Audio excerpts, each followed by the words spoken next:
সনাতন হিন্দু ধর্মাবলম্বীদের এই জগন্নাথ দেবের রথযাত্রা খুবই জনপ্রিয় একটি উৎসব। হিন্দু ধর্মের অন্যান্য উৎসবের মতোই রথযাত্রা হলো একটি ধর্মীয় অনুষ্ঠান। এই রথযাত্রা প্রতি বছর আষাঢ় মাসের শুক্লা দ্বিতীয়া তিথিতে পালিত হয়ে থাকে।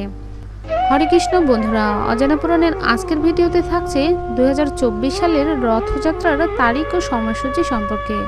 তো চলুন ভিডিওটি শুরু করা যাক। জগন্নাথ দেবের রথযাত্রা 7 জুলাই 2024 রবিবার।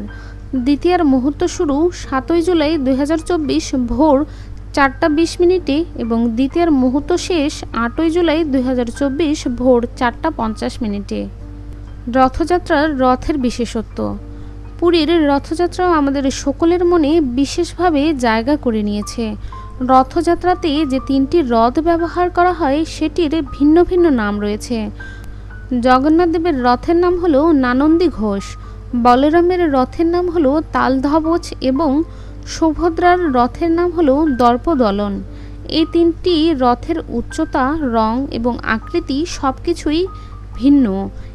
এছাড়া জগন্নাথ দেবের রথের 18টি চাকা রয়েছে, বলরামের রথের চাকা রয়েছে 16টি এবং জগন্নাথ ও বলরামের বোন সুভদ্রার রথের চাকা রয়েছে 12টি।